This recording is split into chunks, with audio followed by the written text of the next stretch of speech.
All right, welcome back from the lunch break. We will go ahead and continue on with our next item on the agenda since we've covered all of the timed items. We'll move on to item 7.8. We'll start out with that. Discussion of delinquent property taxes, including A, impacts of tax defaulted land sale, TDLS, deficit sales, and B, development of a low value ordinance. And this will be presented by the Treasurer Tax Collector and Auditor Controller / County Clerk. Hi, so Patrick Sullivan, Lake County Treasurer Tax Collector. I'm here today with Genevieve Harrington, the Auditor Controller County Clerk. As your chair stated, this item is about tax defaulted land sales and the potential development of a low value ordinance. I realize that we have a few new members on the Board of Supervisors, so if you'd like, I can just give a quick rundown on the history of kind of how we got here. So in Lake County, it was actually about over 100 years ago, there were a series of land speculators who created these large subdivisions. They've been referred to since as the paper subdivisions. They were mostly in Nice and Lucerne. There are some in Clear Lake as well, but they were never fully developed. So they're all these very small parcels, which today now represent very low assessed values. But generally speaking, roads were never connected, utilities weren't hooked up. A lot of them are in geologically unstable areas. They can be on slopes, and much of it's been designated as substandard in terms of zoning. So what that's left us with is that we have these large tracts of land that are on the tax roll as these low value lots, and they receive bills, but there's no real usable value to them, that there's no opportunity to build. There's not really a prospect right now in the current state to move forward with them in a meaningful way where they can be put to use. Previously, the county adopted a paper subdivision management plan. Part of the plan the county adopted was to not sell these lots at tax auction. What was happening was that these lots were going tax delinquent. Once it hits 5 years of delinquency, when someone doesn't pay their property tax, we take it to auction, normally to a Chapter 7 tax sale, a public auction. But what was happening was that typically people wouldn't purchase them, or if someone did, we'd run into the problem that we still experience where someone sees the listing online, sometimes on eBay, sometimes through some other private party site. They purchase the land, they get there, they find out that they can't even get to it, or it's on a hillside, it's a vertical lot, and now they're stuck with it. So that was part of the strategy behind not doing that. Since then, there was a state controller investigation, there was some associated litigation. It basically came to pass that we have to attempt to sell these lots. We can't just sit on them anymore. And that's triggered this new issue that before, by sitting on them, not selling them, we weren't incurring costs. The county now is incurring costs both in staff time and actual costs associated with these auctions. So that sort of sets the stage to where we're at. And so there's two issues we want to touch on. The first is the tax defaulted land sales and the deficit sale that comes out of them. And just to be clear, the deficit sale, what we're getting at is these lots are, let's say, worth a few $1,000s in terms of assessed value. But because of interest and penalties, because they have sat for decades, sometimes longer, the actual tax bill owed that we have to try to collect at the auction is much higher than the actual value of the lot, even if we could find a buyer. In the last auction, almost 80% of our lots received no buyer, no bidder. So typically we aren't even really able to sell these, but we're trying to run them through the motions of selling them. But then when we reduce the minimum bid needed, that creates that deficit that in order to lower the bid to the point where we could actually get a buyer, we're essentially waiving off all of those other taxes and fees that were assessed on the lot, all those interest penalties, the direct charges that can be from sewer, from fire districts, cemetery districts, anyone else. Those are all getting wiped out. So I don't know, do you want to speak to this more about the... We'll say prorated. The amount collected is prorated amongst all of those amounts, but then whatever's left is wiped out but recovered, whether taken back from the agency or we have to take it from Teeter to recover the loss. Yeah, and maybe just again, because some folks may be new to this, we should touch on teeter and jump in if I get this wrong. But the gist of it is that Lake County is a teeter county. So counties had the choice of whether to adopt the teeter plan. If you chose to adopt the teeter plan, what that meant was that the county fronts the money to these local agencies. So basically we assume like the bill's getting paid, that the bill will be paid, that the county will ultimately recover the money. And the goal is that the agencies are made whole in the meantime, but ultimately the county is going to get those funds back. But now what's happened because of these deficit sales is that we're not actually recovering those funds in auction. There's not enough money. Well, and take a step back, when, because we're a teeter county, we do, well, front the money. So we give the agencies the money before it's collected, and it's based off the certified value, which if it includes uncollectible amounts, we're giving out amounts that we know are uncollectible later, and that gap is getting bigger. Yeah, and so I would say that in these recent sales, because of the volume, that's what's really escalated this, is that in the past, when the county would do deficit sales, there would be a few like this on each tax sale, each auction, where we didn't bring enough money to pay the taxes. But now, because the goal is to do 1,000 properties each year in the sale, there's more and more deficit sales. So what previously was a small gap is just being greatly enlarged. And then the other issue is because it's sale after sale that exists of these deficit type properties where the amount due is overstated, there's not the opportunity to recover. Usually you would have sort of an ebb and flow and it might wash out, but there's not the new incoming revenue to wash out those deficits. So I think that's what led us to where we're at now. I know the Auditor Controller's Office has the rough estimate. Do you want to touch on that? I guess what led us to coming to you today is we finally got through all of the calculations. So to take a step back, when I first came to Lake County, we did, I walked into 8 deficit sales, and that took us about a month and a half. It was a tremendous amount of work. I just got done doing over 200. It took us well over 6 months, high-level management staff, well over, I'd say about $600,000 in county resources to figure out the grand total loss, because they're all losses. And so it's huge. We see it's a problem. So not only do we want to address the problem and the cleanup that needs to happen, but also, as Patrick mentioned, to mitigate it going forward, to make sure that we're not perpetuating this problem and we don't have this again. Yeah, it may be helpful just to clarify in terms of the teeter plan that explaining how the county fronts that money. So what Auditor Controller is referring to is that after these tax sales, essentially the full amount that could be paid out to the agency was paid out. Like the theoretical maximum of what could be paid out is what's paid. And then now some of that money has to flow back now that the calculations are essentially done, right? So once we've calculated, I guess, the sale amount, prorated it, whatever was there, paid off what we could, and then the difference, because we did already give that out in a prior year, we have to recover that back. A portion of it is covered by our tax loss reserve, so the 1% the county has to cover, and then the direct charge portion the agency is supposed to return. So those are the two $2 amounts you're seeing today. So basically, the teeter is expected to cover about 1.3, almost 1.4 million, and then approximately 2.6 million is expected to be recovered from the agencies. And we know nobody's prepared for that. Nobody really knew. We couldn't have anticipated this. I mean, we probably said, hey, bad idea. But we didn't know until just now what the impact truly was.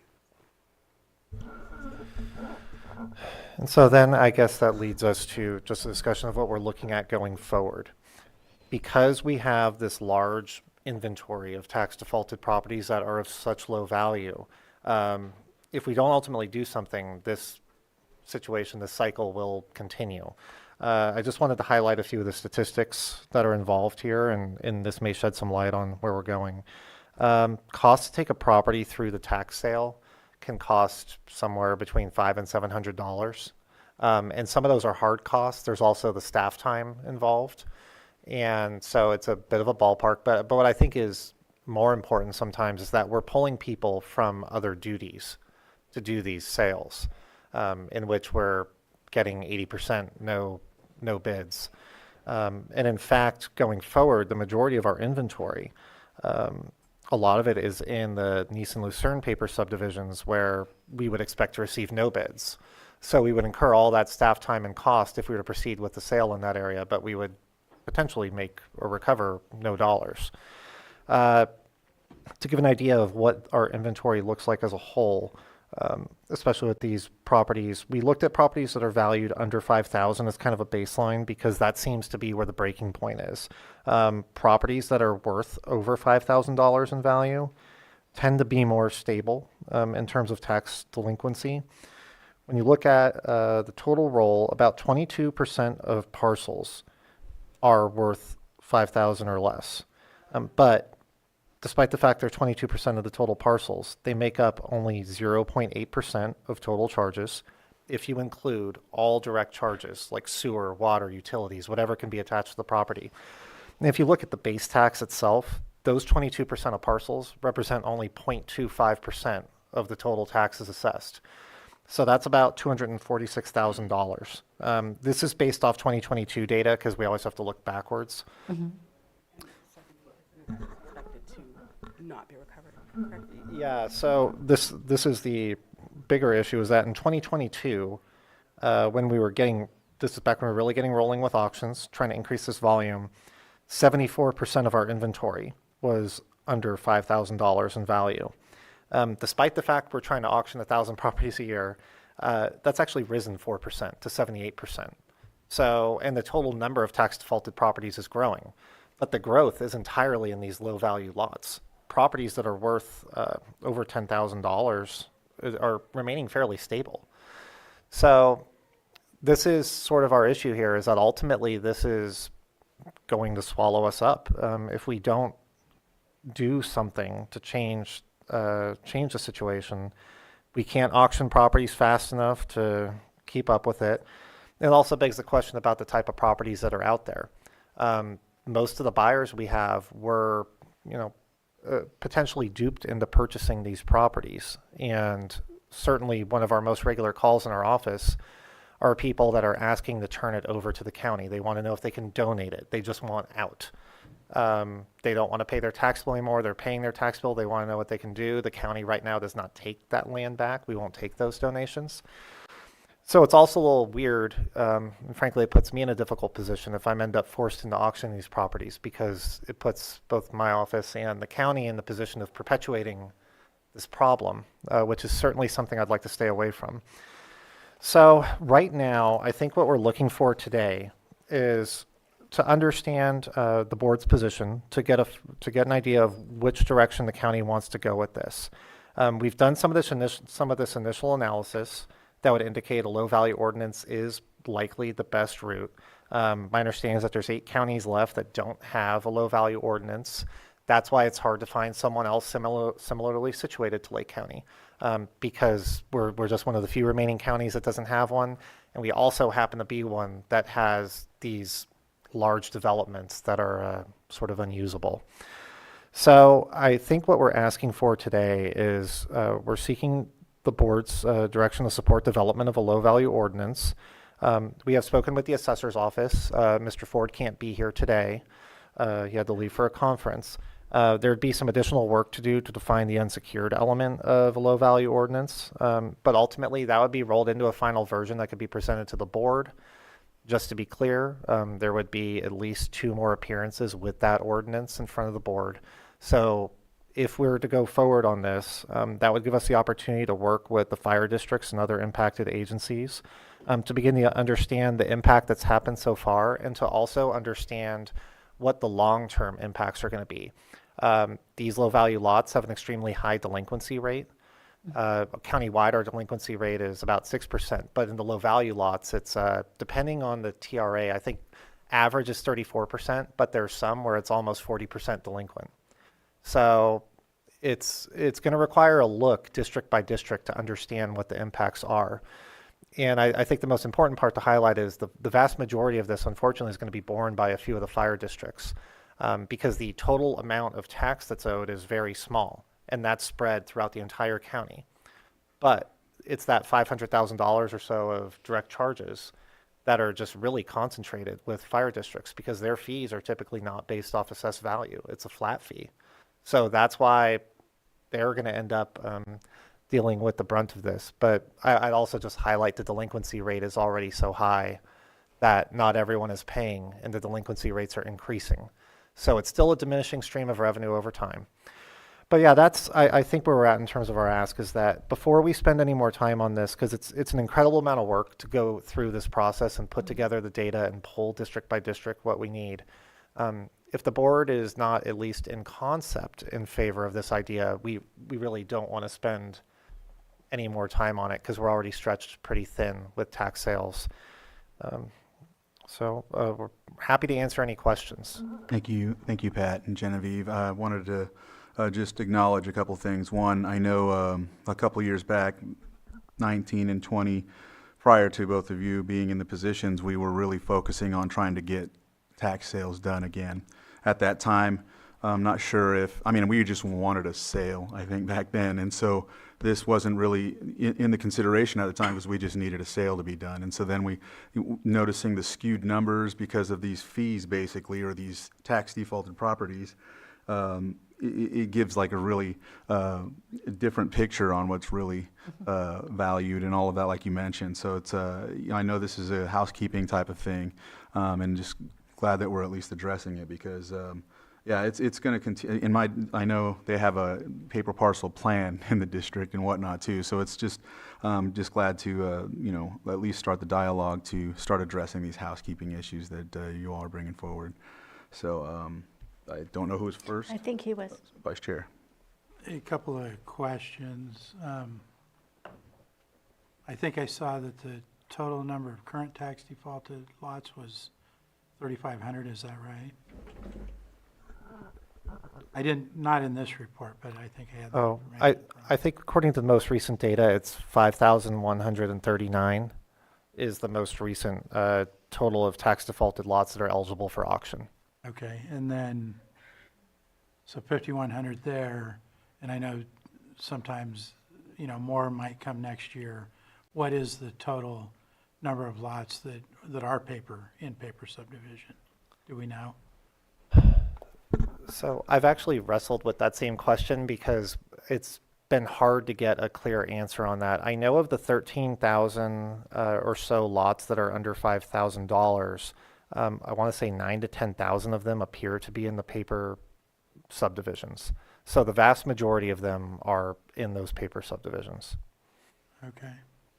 And then you mentioned 500,000 in direct charges. Would that 500,000, is that part of the 2.6 million total number that is been paid out to agencies who receive property tax? Yes, actually. Okay. Also, just to clarify, that's the annual billing that comes from direct charges. So that's what you'd see in 1 year Okay. on direct charges, roughly. my About next- 540 is what I last ran, actually. 540. Yeah. Because my next question was going to be, the 2.6 million is going back, is it 3 years approximately, or do we know? The delinquency goes back Much further? much further. So we've been working on, so the sales started about 3 years ago, and we can start working on the calculations in the last 3 years, but the delinquency goes back eons on it. Okay. Yeah, some of those delinquencies can range back. I believe we have delinquencies going back into the early 60s that we're aware of. But I think the majority of these, at least as far as we can readily trace, go back 20 to 30 years in the paper subdivisions easily. Okay. That's it for questions. Thank you. Thank you for highlighting the amount of years, because it has been, and I'm glad that we're coming to a point of trying to end some of this that's been going on for quite some time. I think it was Supervisor Owen Yeah. and then Supervisor Sabatier after. Excuse me. Go ahead, Sabatier, because I forgot what I was going to ask. So this is This is a big deal. I'll start by saying that I'm glad we're having the conversation because, as I stated earlier during our General Plan 2050 conversation, these are issues that have been happening for 100 years and nobody has stepped up with a solution. The idea that has been placed on the table is to do Chapter 8 sales and to sell those vacant lots in the paper parcels to the jurisdiction that it belongs to. So that's the first thing I would like to see is what's the plan to directly sell those properties to the county so we can start controlling the end results of what's happening in the Lucerne-Nice area or into the city for them to be in hold of their own destiny of what's happening to that area. If we're claiming we're losing money, then that should be a pretty simple task for us to say, okay, let's get rid of those off the books. Especially since they've all gone through tax sales, or at least the majority have, and therefore it's the second time around, and we should be able to do that. Because no private person is going to spend the money to develop these. That's why they've stayed there since 1920.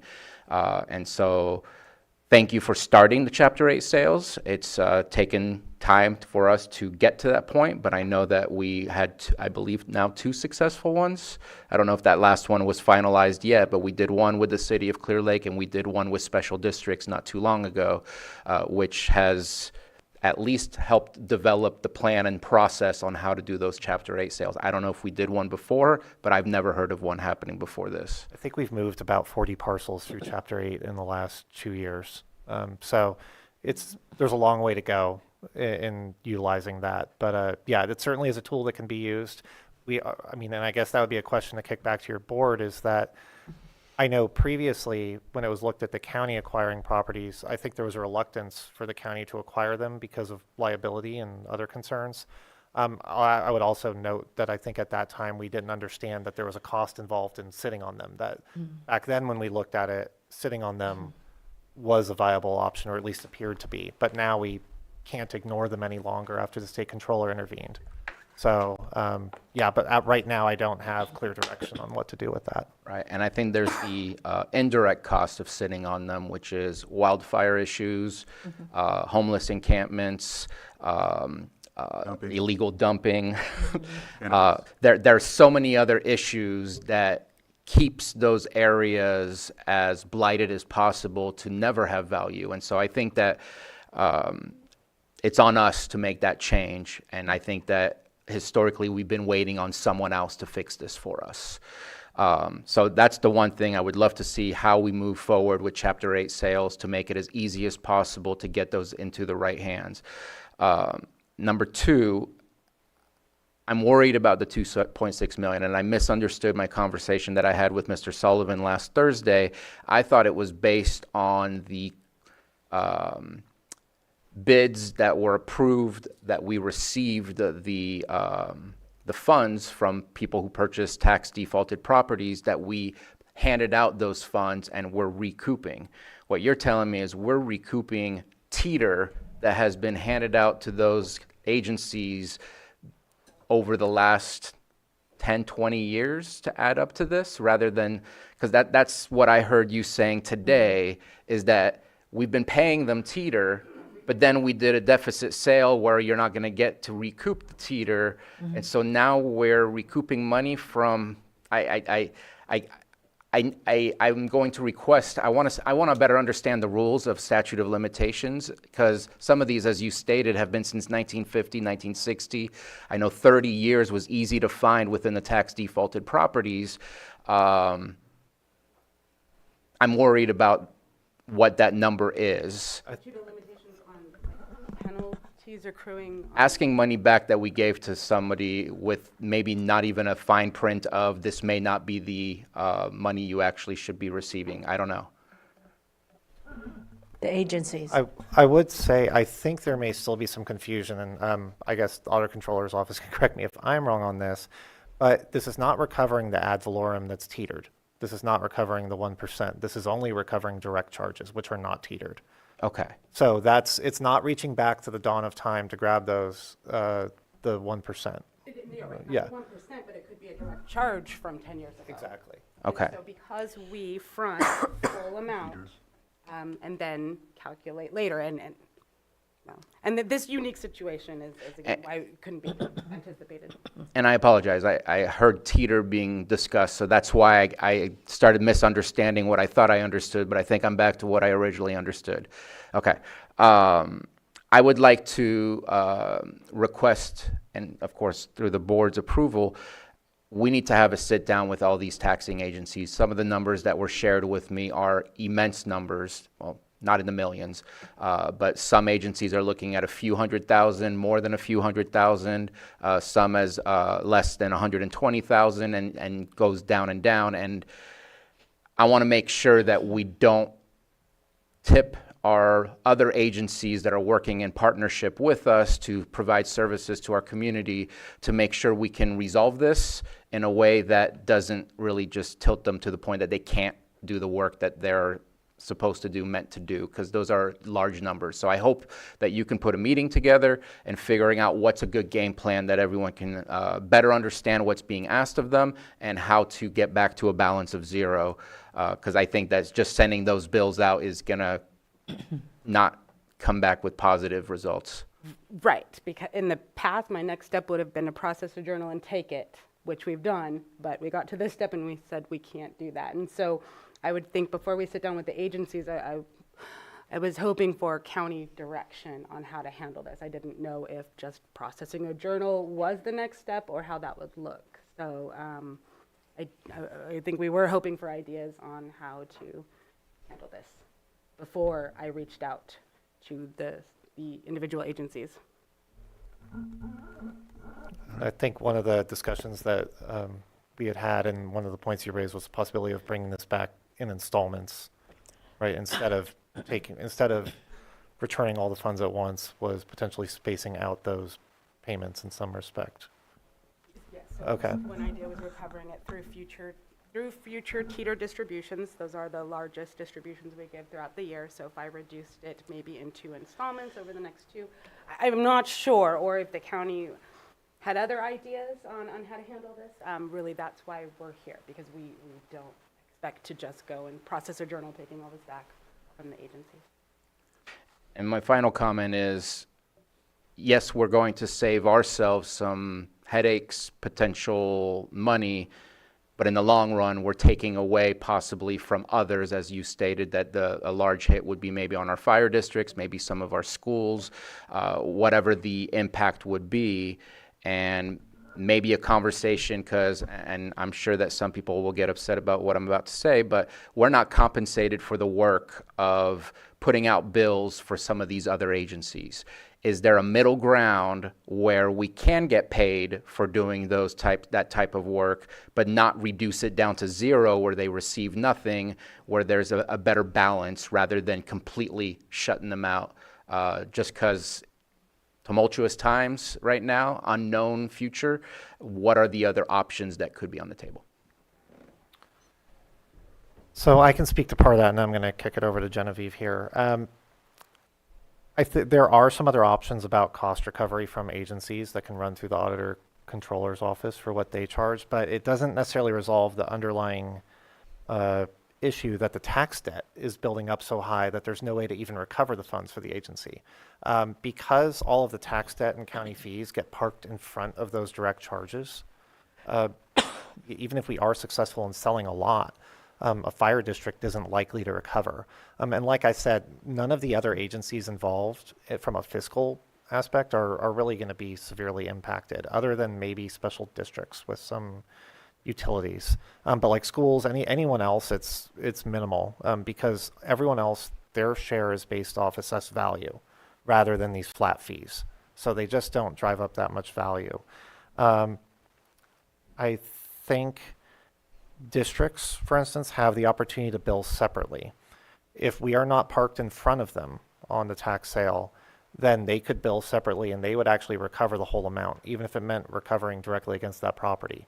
Right now, because we're in front of them with interest and penalties, like I said, even in a successful auction, we're going to end up getting them cut off. They're not going to get paid. Whereas if they were trying to directly recover, they still might. Then Supervisor Owen, you were next, and then Supervisor Kleiska.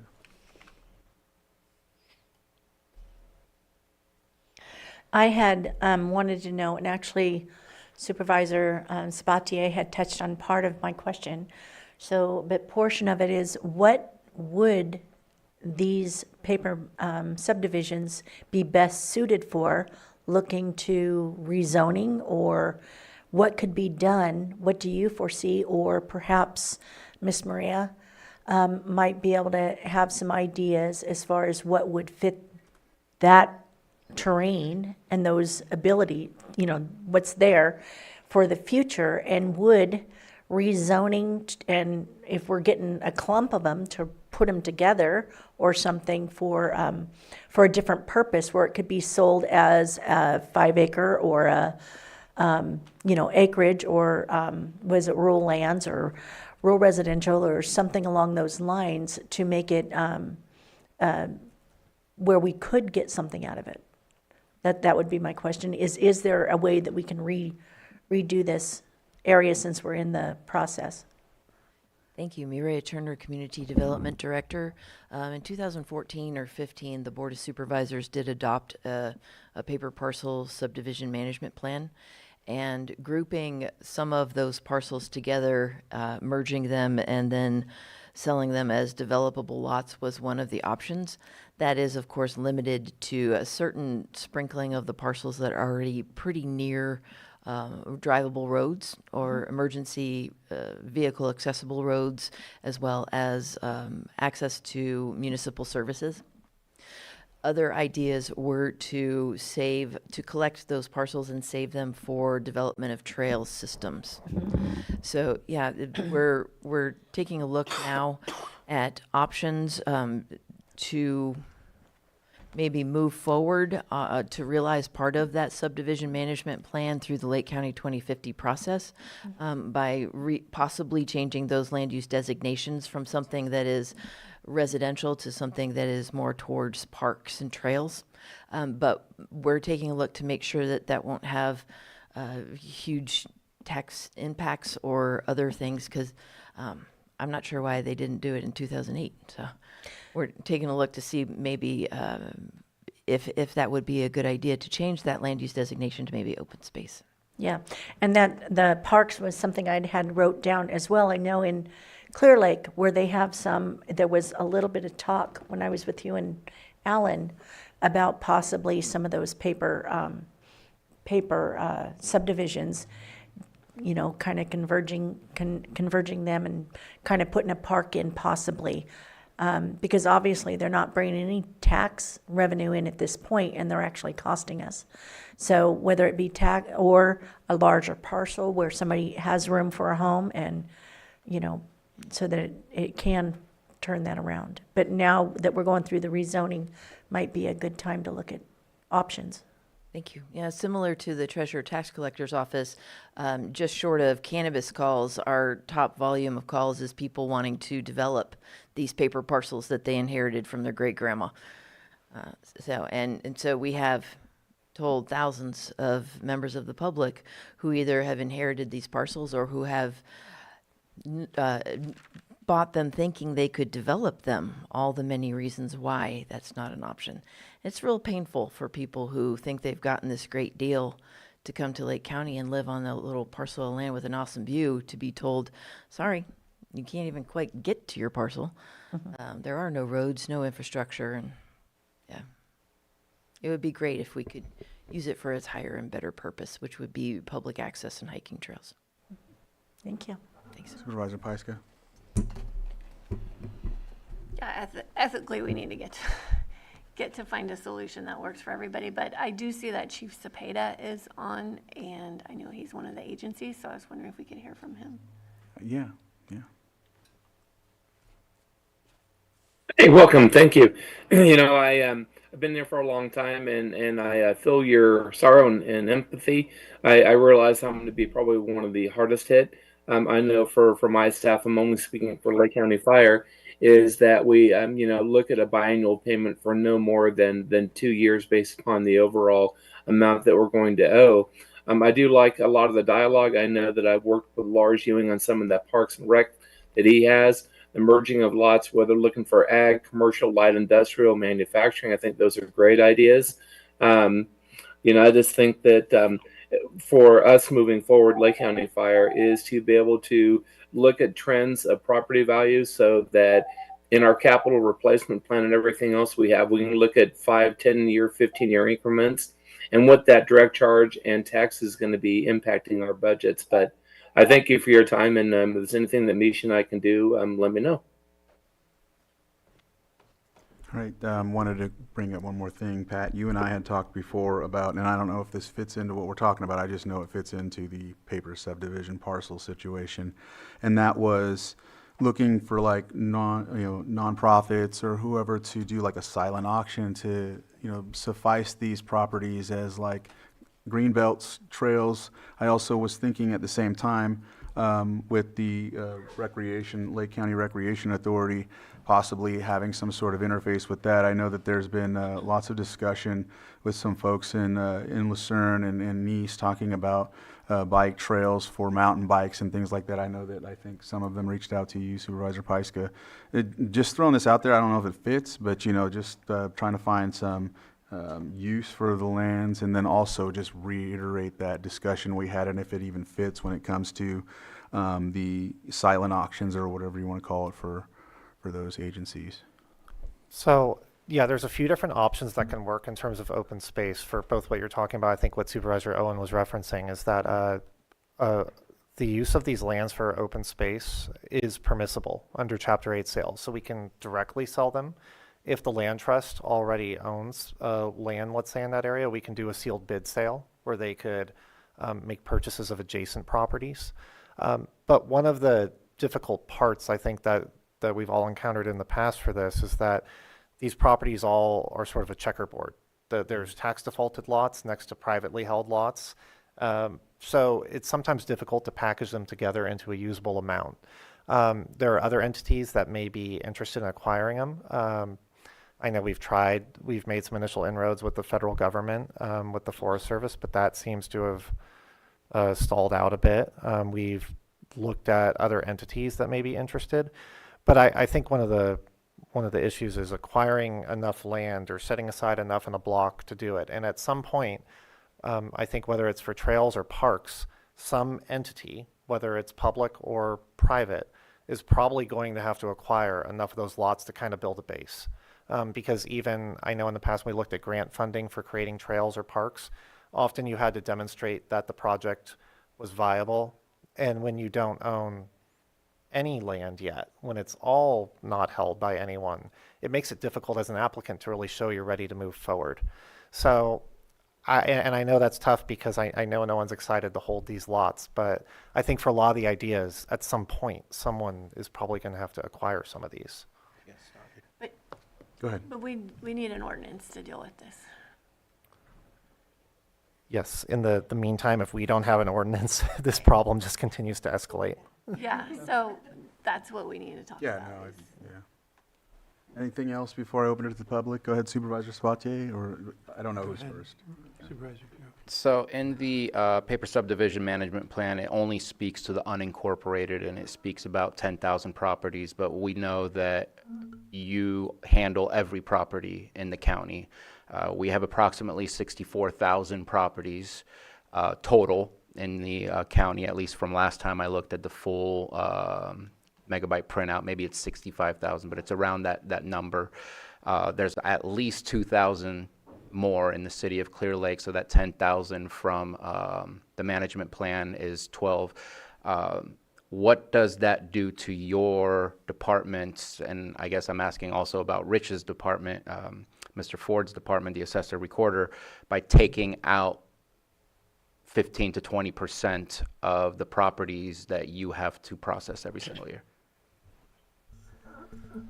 So I know for the assessor's office, I don't want to speak for them too much, but in some respects, this doesn't help them as much as it helps my office.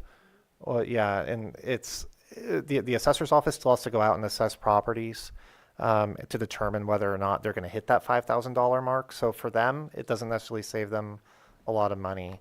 I think where it saves the most, in the most direct way, is Treasurer Tax Collector's office, and then to a certain extent the Auditor Controller's office as well. But in the Treasurer Tax Collector's office, what it mostly means is that I will no longer have to pull people from other duties. Right now, I'm pulling staff off cannabis and transient occupancy tax audits. We're not able to do unsecured collections because of the tax sale. So frankly, this is hindering our ability to get to everything else that we're supposed to be doing. And staff are being pulled off projects that would bring in revenue. So I think that's the frustrating part for us, is that we just, unless we have more bodies, the only way to keep going on these tax sales is to pull people from other assignments. Extra help, maybe? Extra help, it may work on some of the other projects we do. The unfortunate part with the tax sales is that it's actually the senior accountant in my office plus Ms. Martinez, the assistant treasurer, and myself that do it, because these tax sales intersect all the most complex issues that we deal with. So unfortunately, we can't really use less senior staff. It requires a pretty high level of knowledge, which restricts who can actually do them. Just want to, just to mention it, yes, it saves work on our office, but that equates to general fund resources. So it's a county-wide savings. So it might reduce our value appropriately in the beginning, but the county as a whole, I think, will benefit. So I just want to put that in perspective. Vice Chair was next. Sorry about that. Well, I just wanted to make some comments. I don't see how we can not be looking at how to resolve this, because obviously we're spending money on when we know we're not going to recover any money, and on top of that, paying out the direct charges. So we definitely have to address this, but I also want to make sure that, you know, we're working closely with the agencies that are affected and trying to figure out ways where we can potentially help them with the future charges, and I guess figure out a way to phase in any back billing that we have to do, because, you know, particularly with the fire departments, I mean, they have an important mission, and these are significant amounts of money. When we're talking about 500,000, that could be a huge impact. So I just want to make sure we're looking into all that. And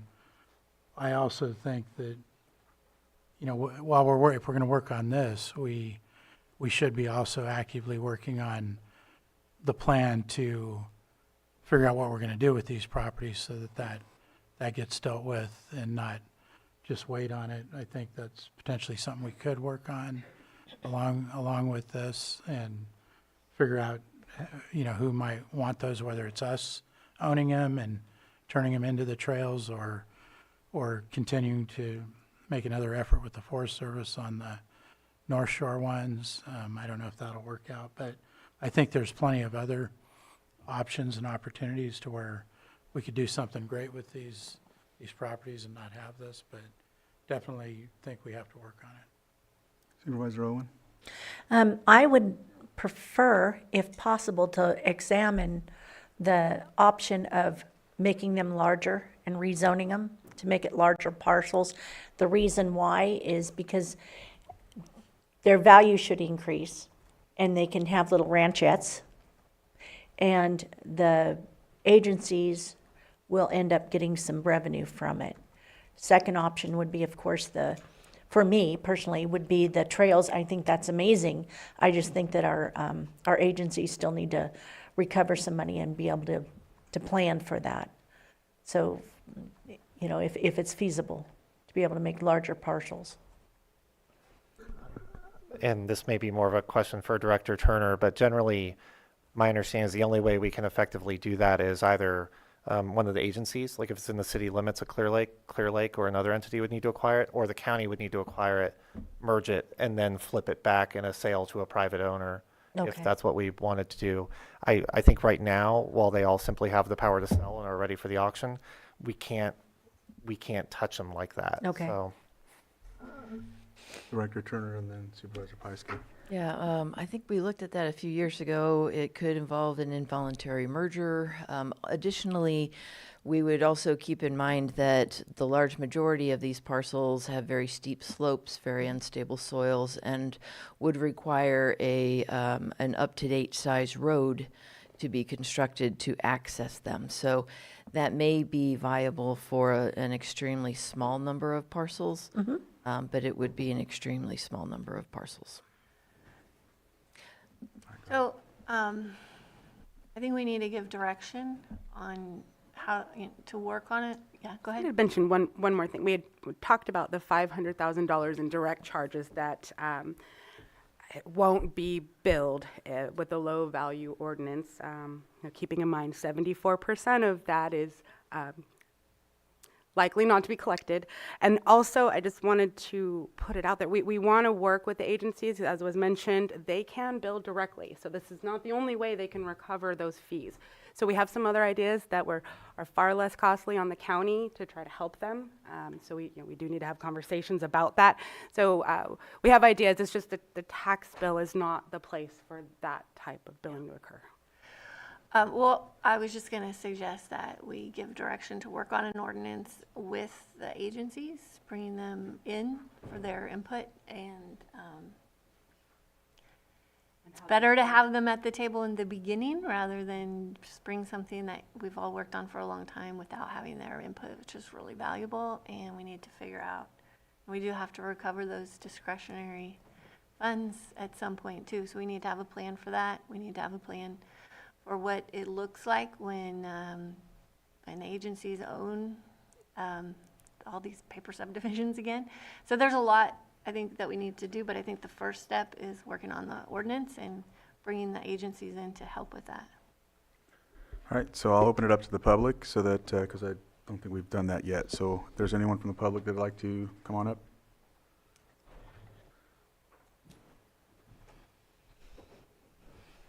Tom Lasik, this is more of a question. You mentioned, I think, 3 or 4 times about a low-value ordinance. Can you touch on the high points of what that low-value ordinance would constitute and how that would help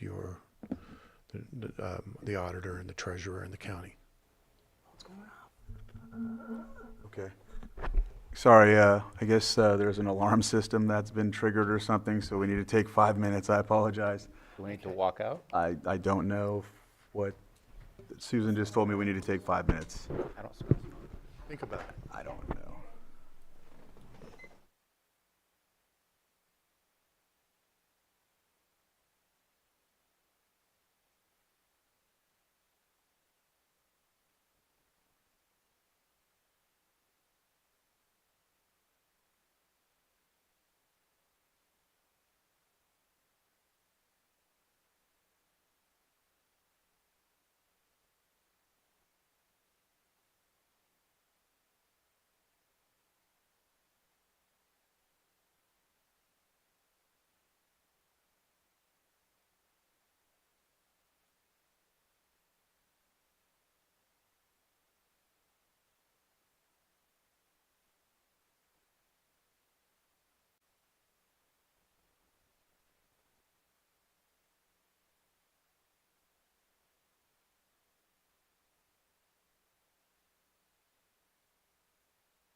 Yes, yes. So we're just gonna come back. We haven't addressed whatever the situation was, so we'll go ahead and continue and start. Tom, go ahead and start over, if you will. Yes, Tom Lasik, thank you, Chair Crandall, Vice Chair Rasmussen. This is just a question. I've heard the term low-value ordinance or something like that. As a layperson, I'm not familiar with that euphemism and what that means, so I was questioning what is in the low-value ordinance or what you're wishing to be in the low-value ordinance and how that would help the Treasury Department, the auditor, and the county on this issue. Thank you. Go ahead, Pat. You'd like us to respond, Mr. Yes, Chair? yes. So, yeah, a low-value ordinance is what counties pass in order to remove a certain class of properties from their tax roll. Some counties pick $10,000 as the cap, others $7,500, $5,000. 5,000 is a pretty common number from what I've seen. And what that means is that any property that's worth less than 5,000, the county takes it off their tax roll and stops sending a tax bill.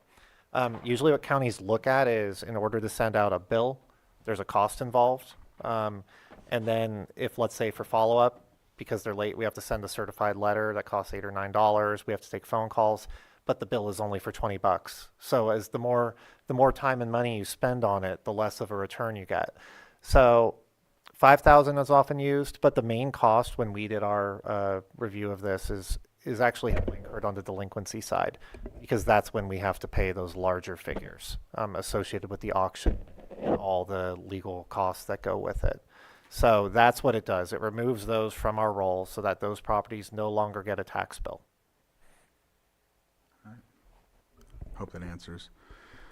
All right, any other public comment? All right, go ahead and unmute.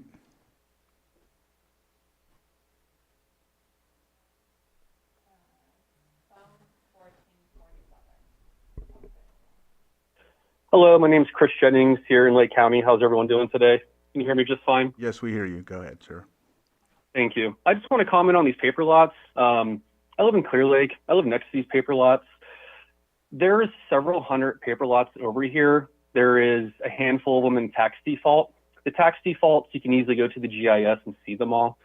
I like comparing the GIS tax default to the non-tax default. You kind of get a good eye of how many properties are over here.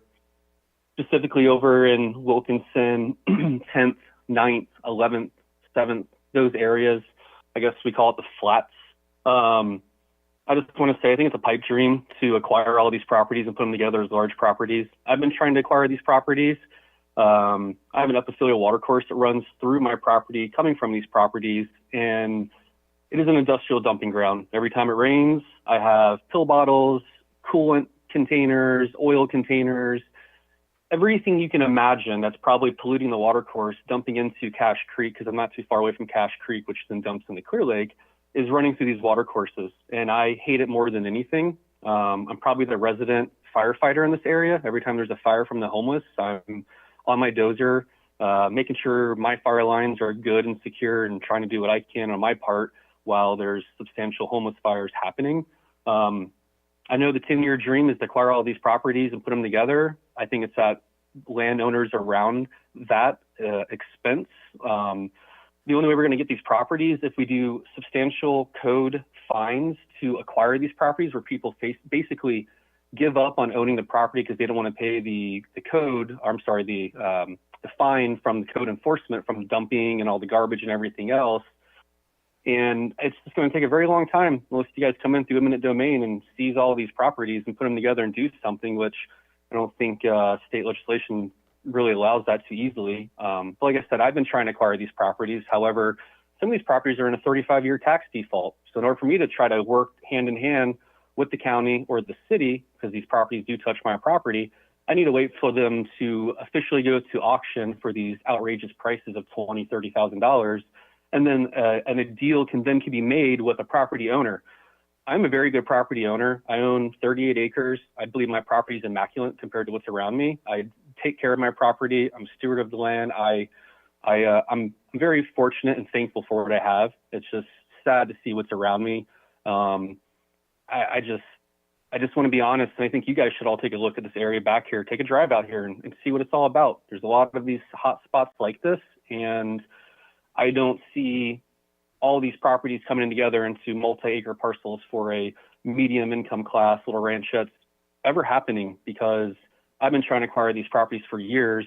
I have a giant printout from the city that showed me how they're going to work on putting K-rails up, which, you know, we have certain people that rummage around back here that no matter what you put up, what you try to do, If you it's can never wrap going to up. stop it. It's unfortunate. Just thanks for hearing my time, and it's a mess back here. Thank you, Mr. Jennings. Appreciate your comment. Is there anyone else on Zoom? All right, hearing none, we'll close public input and bring it back to the board. Go ahead, Supervisor Sabatier. And I appreciate the comment made, and I think that's why action needs to be taken. And I think that the Chapter 8 tax sale is step one, and I think there has to be other steps taken. I know my colleague, Supervisor Pyska, said let's move forward and open up for discussions. Absolutely, I concur with that. I think we have to have partnership and conversation about how this is going to impact not just us, but the other agencies as well that benefit from the collection of these taxes, because at least in the areas that I've looked, it's still 70% are paying, the rest are not. And so cutting out that 70% still hurts to those that are collecting from those. While we don't need a plan of it's going to be agriculture, it's going to be housing, I think that's a much further on idea. We have to have a plan about what actions we're going to take on those properties, because without a plan, we are not solving the true problem, which is the community impact that those communities have on the surrounding and adjacent properties, not just our internal budgets and finances. These properties have historically, at least in my neighborhood, been where fires begin, where all this bad stuff occurs that has greater impact to not just those properties, but everything else surrounding it. So I will not be in favor if we don't have a parallel plan to go along with a low value ordinance. But at the same time, I think we need to have these discussions, or else 100 years later, another Board of Supervisors will be dealing with the exact same problem that we're dealing with right now. Intertwining the low value ordinance with the other issues concerns me, because it definitely lends itself to being delayed by other discussions. So low value seems to be like a county decision.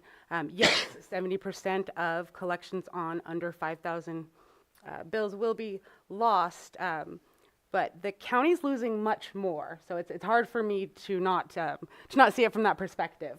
So yes, we want a parallel track where we're assisting the agencies on their collections for whatever they may be losing.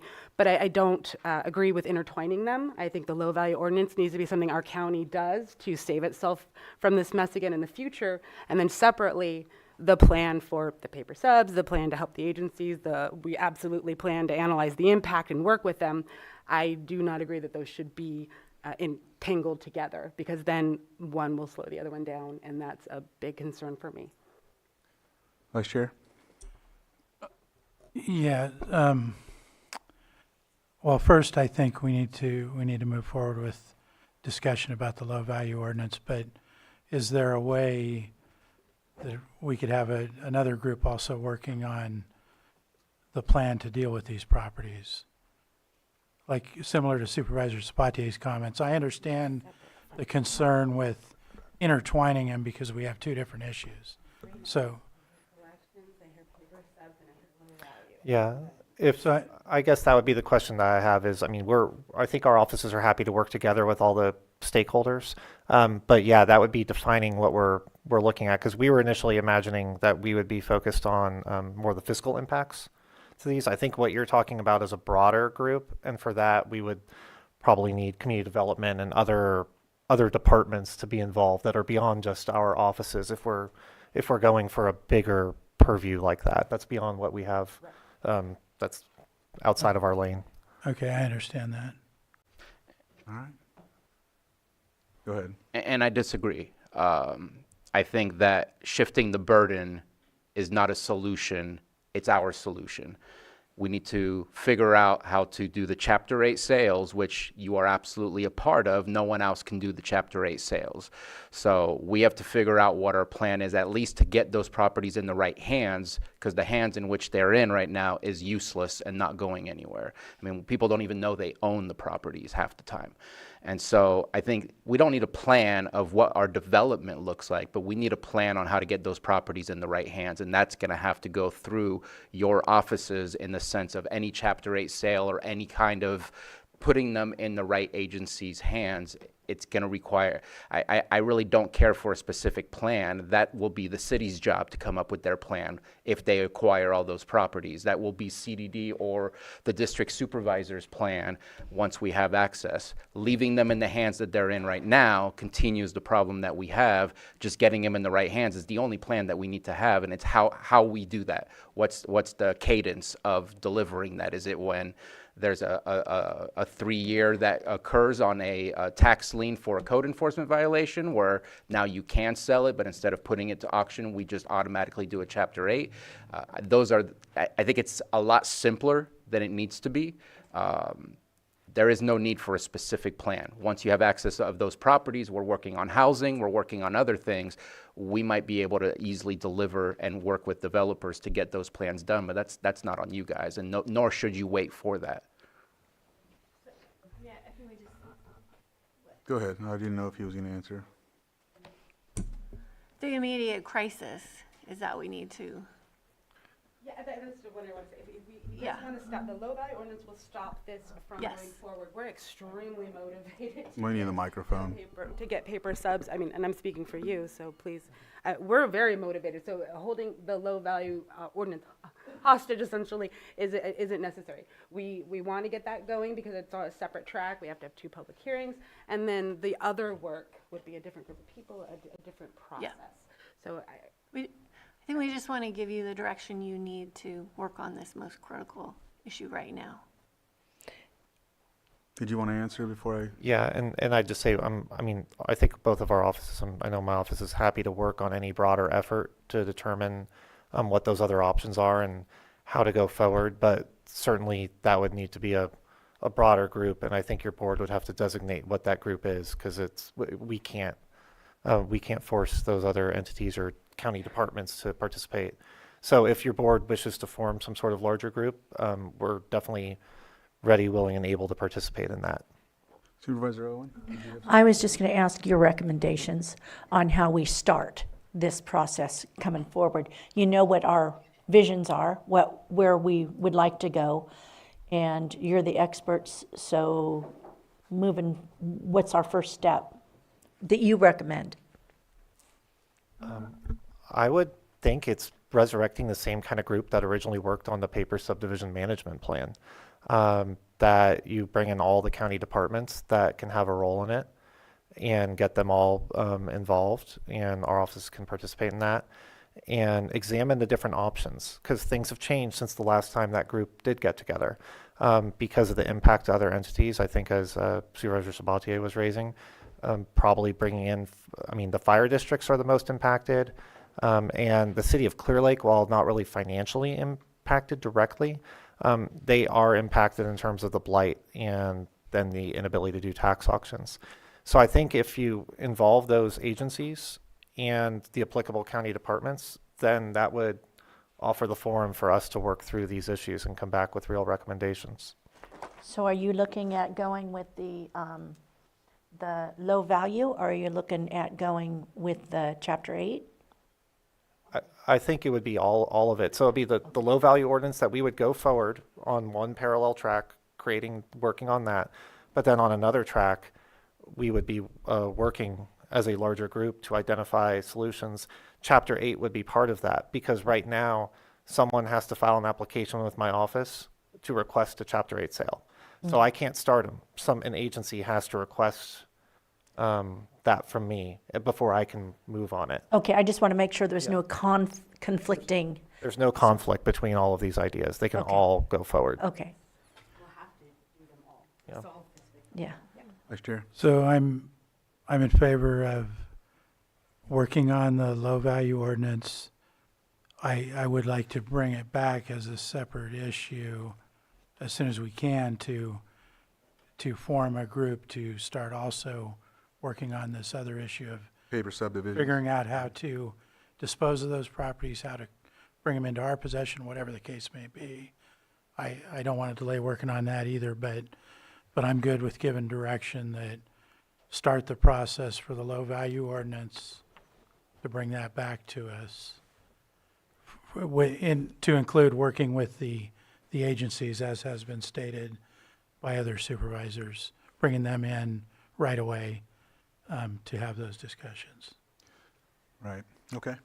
Believe me, I share the same sentiments when it comes to these subdivisions, but I don't think so much has changed with the last plan. I'm sure we could use that as a base. I mean, I know that it's 10 years, 11 years later, but at the same time, as a lot of people in my town halls say, nothing's really changed as it is. So, I mean, you just church it up a little bit and move forward. So I don't know if there's anything else. Do you have the direction you need?